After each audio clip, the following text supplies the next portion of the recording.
Hello, I'm Essay, your AI essayist. Please note that all content, audio and video in this presentation are AI generated.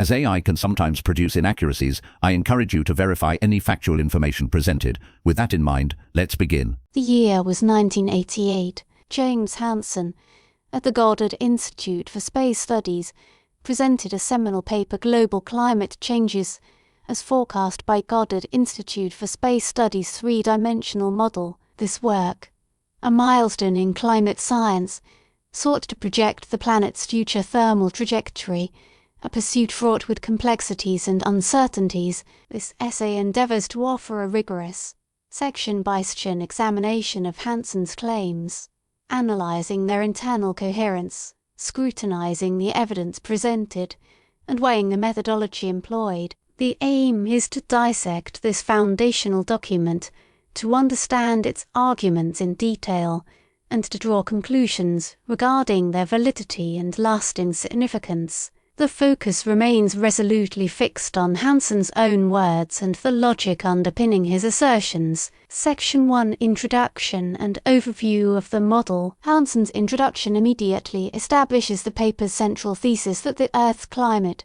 is changing and human activities, primarily the emission of greenhouse gases, are the primary drivers of this alteration. The core argument rests on the use of a three-dimensional climate model, a complex computational tool developed at the Goddard Institute. This model, Hansen asserts, integrates the fundamental laws of physics governing the atmosphere, oceans, and land surface, thereby allowing for simulated projections of future climate conditions. The introduction does not shy away from the inherent imperfections of such a model. Hansen candidly acknowledges the uncertainties associated with the representation of various physical processes such as cloud formation, ocean circulation, and the feedbacks within the climate system. The significance of this work, as portrayed from the outset, lies in its attempt to provide a quantitative, physically based assessment of impending climatic changes. It serves to move discussion beyond qualitative observations into the realm of testable predictions. The introduction also lays out the scenarios the model would simulate. It describes three projected trajectories for carbon dioxide concentrations, differing via assumptions, regarding future emissions of greenhouse gases. There exists, from the outset, an understanding of the complexities of attempting to anticipate future human activities. Section 2: Model Description and Validation. This section dives directly into the mechanics of the three-dimensional model. Hansen provides a detailed, though necessarily concise, explanation of the model's structure. It is a coupled atmosphere-ocean model, incorporating representations of atmospheric dynamics, radiative transfer, and the interactions between the atmosphere and the ocean. The paper meticulously delineates the atmospheric layers, land surface parameters, and oceanographic characteristics integrated. Key to the work is the assertion that the model must be validated, the need to confirm its capacity to simulate present climate conditions. Hansen presents results from simulations of the historical climate, comparing the model's output with observed data for temperature, precipitation, and cloud cover. The model's capacity to produce realistic simulations of current conditions is presented as a necessary, though not sufficient, condition for its predictive capability. In this section, Hansen explores the model's strengths and weaknesses, openly addressing its existing limitations. It describes how the model simplifies certain processes, provides spatial and temporal resolution constraints, and notes the use of parameterizations to represent some complex processes. This openness regarding the model's imperfections strengthens the credibility of the entire work. The discussion of sensitivity studies, where the model is run with varied parameters, reveals the influence of certain assumptions. Section 3: Climate Forcing and the Greenhouse Effect. Hansen then moves with a section dedicated to climate forcing, the mechanisms that nudge the Earth's climate away from equilibrium. The paper provides an explicit formulation of the greenhouse effect, articulating the fundamental principles, of radiative transfer. It accurately details the key greenhouse gases, including carbon dioxide, methane, nitrous oxide, and chlorofluorocarbons, and their respective radiative impacts. Throughout, the paper is precise in its discussion of the radiative properties of these gases. The reader finds the model computes the absorption, scattering, and reflection of radiation in the atmosphere. Included is a quantified assessment of various forcing agents. The work considers the influence of volcanic eruptions through the inclusion of aerosols. The reader is presented with an evaluation of the influence of solar irradiance variations. There is explicit recognition of the role of natural climate variability, such as the El Niño Southern Oscillation, and its potential to confound the detection of greenhouse gas-induced warming. Section 4 Scenario Design and Projected Climate Changes. This section is the crux of the paper, wherein Hansen presents the scenarios and projected climate changes. He describes 3 scenarios, labelled A, B, and C, differentiating them by their assumed emission rates of greenhouse gases. Scenario A, the business-as-usual scenario, assumes continuous exponential growth in greenhouse gas concentrations. Scenario B describes a more moderate trajectory. Scenario C posits that emissions of certain greenhouse gases would be greatly reduced. The paper then presents the outcomes of the model simulations, reporting the projected global mean temperature changes under each scenario. The results forecast consistent warming, with more extreme warming under scenarios with higher greenhouse gas concentrations. The paper makes the assertion that the model projects changes in regional temperature patterns, precipitation patterns, and sea ice extent. The paper presents maps depicting these projected changes, providing a spatial distribution of the anticipated warming. The results forecast changes in sea level, with projections that show the magnitude of the sea level rise is intimately connected to temperature. The uncertainties in those predictions are also addressed. The paper makes a connection between the predicted changes and potential impacts on ecosystems, agriculture, and water resources. The link between warming and the frequency of extreme weather events,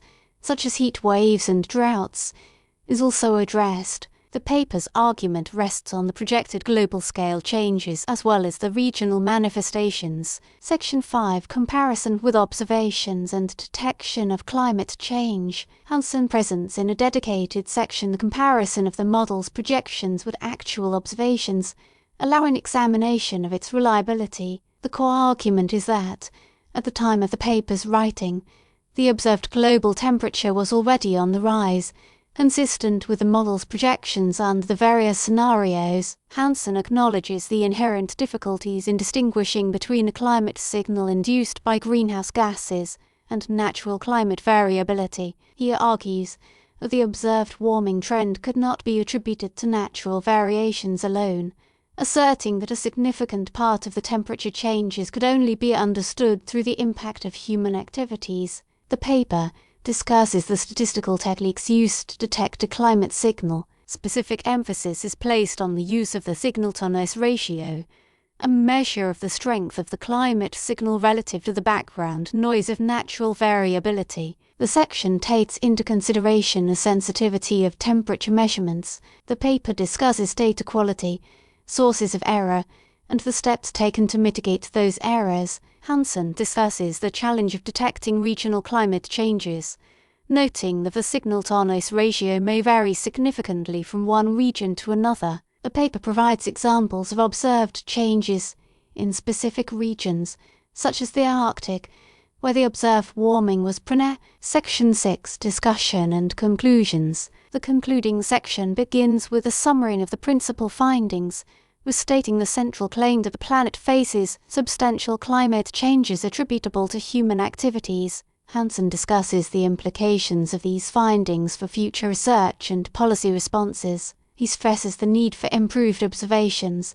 further model development, and proactive and substantial reductions in greenhouse gas emissions. The work acknowledges the economic and social aspects of climate change. Hansen offers a reasoned argument regarding the potential impacts of inaction. He underscores that the longer emissions remain unchecked, the more drastic the consequences will be. The conclusion offers a balanced and measured assessment of the state of knowledge at the time of writing. The author acknowledges the uncertainty inherent in any future prediction. The paper provides an assessment of the economic ramifications of ignoring the situation. Finally, Hansen reiterates that the findings provide a scientific foundation for policy decisions. Section 7 Critical Evaluation of Core Claims and Methodology. Hansen's paper makes several core claims. The most prominent is that the Earth's climate is warming. This is seen in the model's projections. The second claim is that human activities,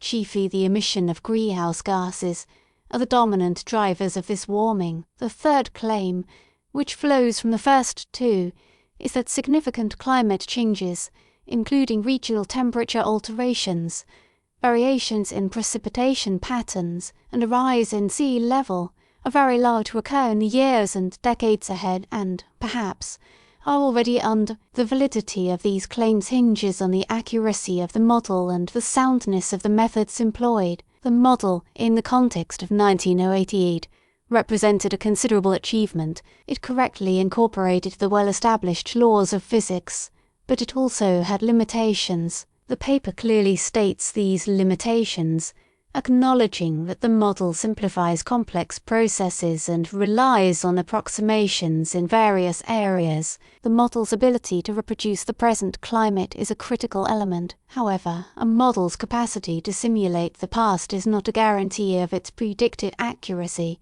Hansen's paper provides a comprehensive validation against the observed historic, providing a degree of confidence in its potential predictions. The methodology employs rigorous techniques. The use of the signal-to-noise ratio to detect climate change is an essential element. Hansen's analysis of the data is careful and deliberate, and it is important that the author acknowledges the potential for error. The paper, rather than dismissing the limitations of its methodologies, presents itself with admirable transparency. Section 8 Strengths of Hansen's paper and its lasting contributions. The paper's enduring significance stems from several strengths. First, it offers a comprehensive and physically based assessment of climate change. The paper combines the essential elements of the atmospheric sciences, the oceanographic sciences, and the science of radiative transfer. Second, the paper presents a clear and concise explanation of the underlying science,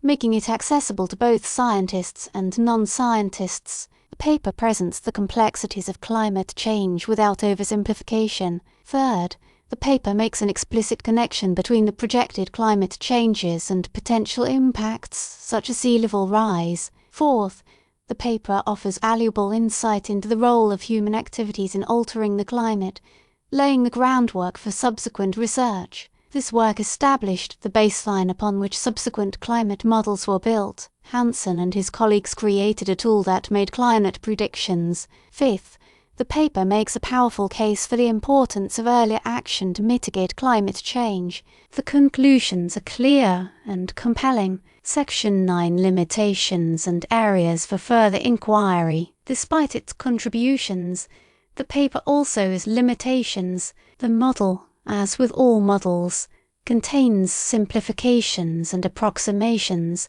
Hansen acknowledges this, and it is crucial. Certain processes, such as cloud formation and the interactions within the oceans, are inherently complex. The model's ability to simulate these processes accurately is a limiting factor. The resolution of the model, in both space and time, is relatively coarse by today's standards. This can lead to uncertainties in the projected climate changes, particularly at the regional scale. The paper's assessment of the role of aerosols is limited. The importance of these particles in climate forcing would become increasingly apparent in subsequent research. The paper does not fully explore the full range of potential climate-related impacts. The paper takes into account the scientific knowledge of the 1980s, the development of more sophisticated models, improvements in observational data, and a deeper understanding of climate feedbacks have enhanced the work. A significant area for additional inquiry is the development of a detailed understanding of the sensitivity of various societal systems to climate change. The work has had a lasting impact, and this should not be overlooked. Section 10.